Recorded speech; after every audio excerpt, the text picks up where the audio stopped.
Assalamualaikum, kembali lagi di channel Sederhana Record. Di video kali ini kita akan melihat closing statement dari seorang Rocky Gerung ya, yang membuat Sylvester itu tidak bisa berkutik. Jadi gimana videonya, kita langsung tonton aja. Caci maki seorang yang menyebut dirinya Ketua Umum Solidaritas Merah Putih atau Solmed Sylvester Matutina kepada Rocky Gerung dalam sebuah acara diskusi dalam program Rakyat Bersuara yang disiarkan di stasiun televisi E-News pada Selasa 3 September 2024 menjadi topik yang hangat dibicarakan akhir-akhir ini. Sylvester yang diketahui pernah dilaporkan ke polisi karena dianggap memfitnah mantan Wakil Presiden Yusuf Kala, berang dan emosi karena tidak mampu mencerna kata-kata Rocky Gerung yang disampaikan dengan logika dan bahasa filsafat yang mendalam yang tidak mampu dicerna oleh seorang Sylvester. Berikut pernyataan penutup Rocky Gerung yang membuat Sylvester terdiam, tunduk dan malu tidak bisa berkata-kata. Sekarang bukan soal politik, tetapi cara berpikir politis itu soalnya. Kalau soal politik kita tahu bahwa dari awal saya menginginkan 0% threshold itu, 0%. Pada Anies saya pernah bilang tuh, ngapain lu minta gue dukung lu dukung dulu 0% itu. Ini terjadi karena berebut 20%. Debat itu terjadi karena berebut celah yang kecil itu 20%. Maka terjadi persekongkolan, kebusukan bahkan itu.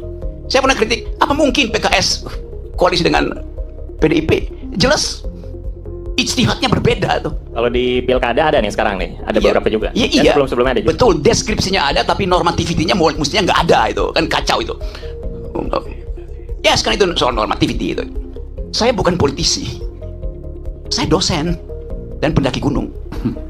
Saya terlibat dalam politik karena saya pikir politik itu mesti diasuh dengan force of better argument. Force of the better argument.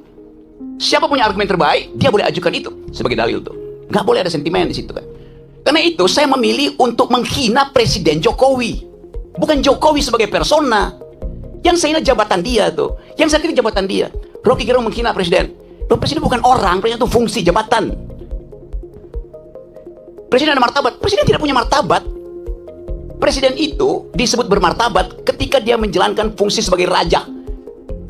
Karena tubuh publiknya menyatu dengan tubuh privat. Martabat itu hanya ada pada orang privat. Itu disebut human dignity. Dignitasnya pada manusia. Itu satu frasa. Human dignity. Saya menghargai manusianya, bukan jabatannya. Itu yang mesti jelas di kita tuh. Karena itu saya heran. Kenapa kalau saya memaki-maki presiden, saya diomelin? Kenapa orang yang memuji-muji presiden tidak diomelin? Kan dunia deskripsi. Memuji dan memaki itu dua-duanya kualitas yang sama derajatnya. Pujian jadi pujian karena dia memaki. Makian jadi makian karena dia memuji itu. Bifurkasi itu yang mau saya terangkan. Saya terangkan sebagai dosen ya. Poin itu tuh. Jadi kalau saya kasih kritik betul-betul metodologis. Apakah saya benci pada Presiden Jokowi? Enggak. Kaisang menikah, saya diundang oleh keluarga Jokowi. Di mana? Anies telepon dari Jogja. Rok, lu di mana, Rok? Kenapa? Gue ini udah 3 jam nggak bisa ketemu Jokowi tuh. Karena mesti ngantri. Gue bilang gue diundang malam hari ya. Bisa langsung masuk. Nggak ada problem. Gibran datang ke rumah saya. Om Rocky, saya mau belajar. Duduk di situ lu. Gue kalau mau belajar tuh. Kasih saya kritik Om Rocky. Dengar, saya kritik. Siapa yang saya kritik? Bobi Nasution saya kritik. Sebagai apa Om? Sebagai gubernur. Anda belum saya kritik karena belum jadi wali kota, belum jadi wakil presiden. Pada waktu itu dia adalah wali kota. Saya kritik yuk. Dia ngaku bahwa setiap Sabtu berbagai macam menteri datang ke dia kasih duit supaya solusi lah. Yuk, koruptor tuh. Saya kasih kritik. Dia nggak marah karena saya terangkan saya kritik kamu karena saya tanya, yuk datang sebagai apa? Sebagai wali kota? Ya mendua Om. Saya juga datang karena saya bosan ikut kuliah-kuliah di sekolah PDIP. Dia bilang begitu. Tadi sebelum Gua mau terangin semua. setiap minggu menteri datang maksudnya apa itu? Ya udah, yuk nggak usah tanya itu. Jadi saya mau terangkan itu dalam posisi saya sebagai kritikus. Saya mau menjadi kritikus. Orang-orang yang jadi pejabat nggak mau, saya mau jadi kritikus saja. Kenapa saya mau jadi kritikus itu? Jadi saya mau jujur katakan itu. Jadi tidak semua yang kotor itu tidak berguna. Saya kasih ilustrasi. Suatu waktu saya naik ke Himalaya, Gunung Himalaya. Di ketinggian kira-kira 5.000 meter, 5.500. Saya kehabisan, kehilangan orientasi. Suhu udah turun minus 20. Poster akhir itu saya tinggalkan 3 jam. Nggak dapat lagi di house untuk nginep tuh. Bayangin, minus 20. Angin 90. Kalau buka handskun itu, namanya kaos tangan itu ceret, kayak jarum masuknya di situ.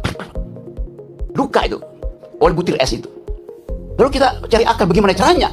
Tidak ada tempat menginap di situ. Dapat kandang yak. Yak itu adalah binatang endemi Himalaya. Itu kayak banteng kecil itu. Kalau banteng gede adanya di tempat Bu Mega. Ini banteng kecil, rambutnya panjang.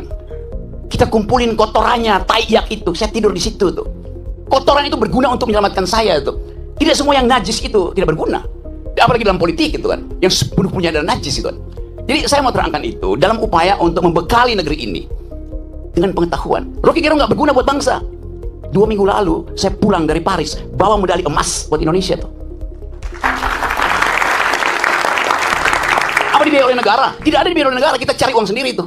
Yang dibiayai negara itu justru diambil oleh menteri-menteri yang datang di situ dengan tagline Olimpik pada satu dia nggak punya cabang olahraga. Lalu saya puji Jokowi dari situ. Terima kasih Pak Jokowi karena memungkinkan saya membawa pulang medali emas tuh. Saya dibully di sini. Ngapain lu puji-puji Jokowi, Rok? Gue bilang, sorry ya. Dia presiden saya ketika saya ada di luar negeri yang menang Indonesia. Saya ikut upacara bendera. Kenapa saya nggak mau bilang terima kasih pada Jokowi? Kan itu yang kita sebut value, kejujuran dalam berpolitik itu. Saya nggak punya hal, nggak punya masalah lain dengan pemerintah. Saya punya masalah dengan kebijakan yang mereka buat. Yang sebut kebijakannya itu dungu. Buktikannya sebaliknya kan. Bahkan saya bilang pada itu, Jokowi sebagai presiden adalah bajingan tolol. Satu, PDIP marahin saya, dilaporin ke polisi. Saya kasih kuliah di Jogja, saya dilemparin botol di kepala saya tuh. Saya bilang, kenapa kalian marah? Saya cuma terangkan itu supaya kalian tahu bahwa yang saya kritik kebijakannya presiden, bukan Jokowinya ansih. As a person, nggak ada urusan saya dengan. Saya berbaik-baik dengan Pak Jokowi sebagai manusia, dengan Pak Prabowo, dengan Pak SBY segala macam tuh. Zaman SBY saya paling keras kritik beliau tuh. Sekarang tiap minggu saya diskusi tentang politik global dengan SBY, nggak ada soal. Jadi saya mau pisahkan antara mental seorang yang mampu untuk memisahkan pengetahuan dia tentang kebijakan dan penghormatan dia pada persona. Itu dasarnya tuh. Jadi sekali lagi, saya tetap akan kasih kritik. Apapun itu hak saya. Dan tidak mungkin saya dipidana kalau saya caci maki Jokowi atau saya muji Jokowi. Pasal itu nggak ada lagi. Tidak ada pasal penghinaan presiden. Udah hilang.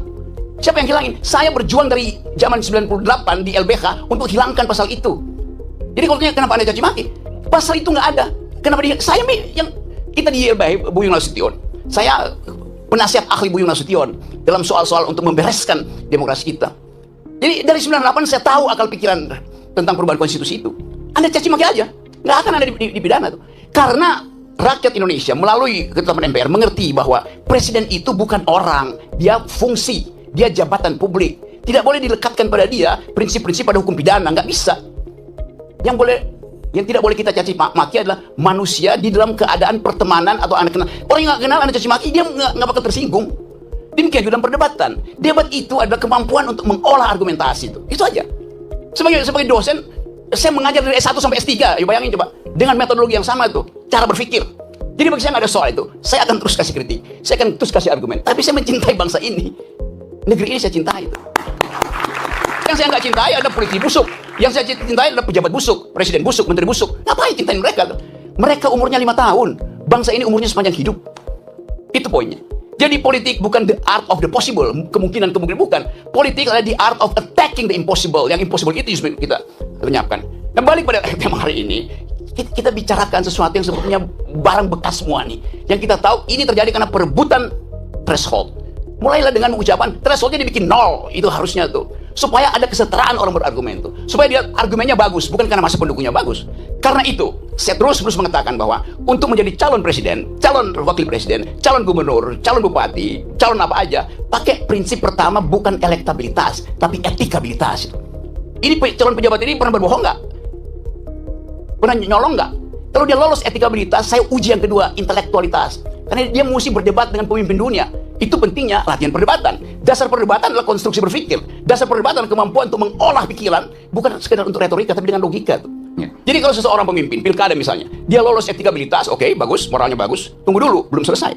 Apakah dia mampu untuk mengunyah konsep, ilmu pengetahuan, sejarah, etc. Jadi loloskan dia secara etikabilitas, loloskan dia secara intelektualitas, baru dia kita izinkan diuji elektabilitasnya. Begitu logikanya tuh. Bukan elektabilitasnya diuji duluan. Elektabilitasnya bisa disogok ke lembaga-lembaga survei kok. Nah, saya ingin didik bangsa ini sebagai seorang yang memilih profesi dosen guru supaya jujur dalam berargumentasi. Assalamualaikum warahmatullahi wabarakatuh. Waalaikumsalam warahmatullahi wabarakatuh.